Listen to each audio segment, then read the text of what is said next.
გამარჯობა მეგობრებო.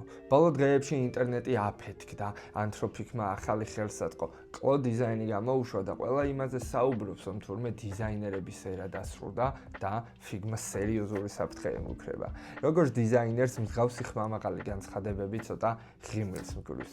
მოდი თეორიულ საუბარს თავი დავანებოთ და რეალობას შევხედოთ. არის კი ეს ჩვენი პროფესიის დასასრული? რა თქმა უნდა არა. პირიქით, ეს არის კიდევ ერთი ახალი ტექნოლოგია, რომელიც რუტინულ და მოსაწყენ საქმეს წაგვართმევს და მოგცემს დროს, რომ კიდევ უფრო კრეატიულები ვიყოთ და პროდუქტზე ორიენტირებულები.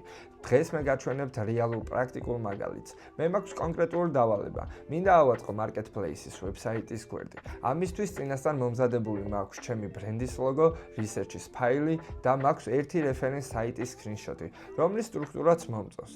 ნახოთ შეძლებს თუ არა კლოდ დიზაინი ამ სამი კომპონენტის გაერთიანებას და სრულფასოვანი ვებსაიტის პროტოტიპის შექმნას. მოიმარჯვეთ ყავა და დავიწყეთ. მე მიხეილი ვარ და ესა ჩემო აკადემიაა. პირველი და ყველაზე მნიშვნელოვანი ნაბიჯი, რაც არ უნდა გამოვტოვოთ, არის დიზაინ სისტემის შექმნა. თუ ამას არ ვიზამთ, თქვენი დიზაინიც ისეთივე სტანდარტული იქნება, როგორიც სხვების. შევდივართ დიზაინ სისტემაში და ვტვირთავთ ჩვენს ლოგოს. დაახლოებით 5-10 წუთში კლოდი შექმნის ჩვენი ბრენდის უნიკალურ სისტემას. კლოდი უბრალოდ კი არ ინახავს ამ სისტემას, არამედ გვაძლევს რევიუს საშუალებას.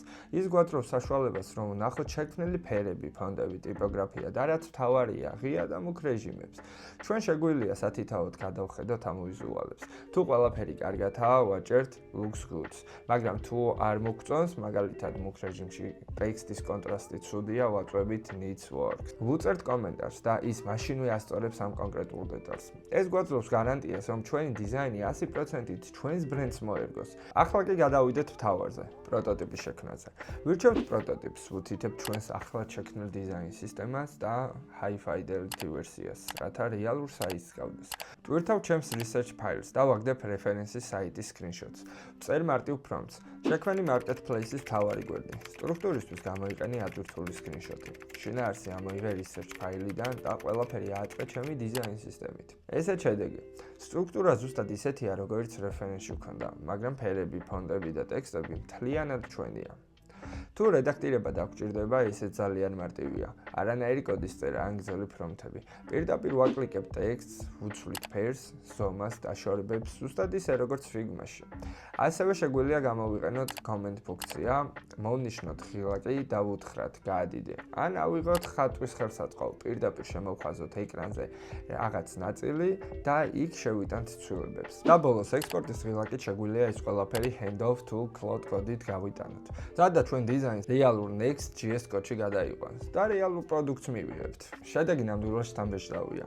ეს ინსტრუმენტი უზარმაზარ დროს ზოგავს. როცა კლიენტისთვის იდეის სწრაფად ვიზუალიზაცია გჭირდება, მაგრამ არის თუ არა ის იდეალური? რა თქმა უნდა არა. და რაც მთავარია, აუცილებლად უნდა გაგაფრთხილოთ მის ხელმისაწვდომობასა და დიდ პრობლემაზე. პირველ რიგში იცოდეთ, რომ კლოდ დიზაინს არ აქვს უფასო ვერსია.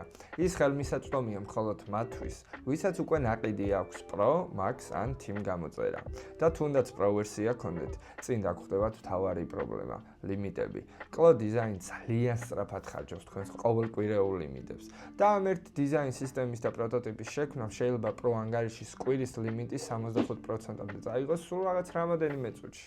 ამიტომ თუ ამ ხელსაწყოს სერიოზულად გამოყენებას და ბოლომდე დატვირთვას აპირებთ, პირდაპირ Max გამოწერის აღება გაცილებით გონივრულია.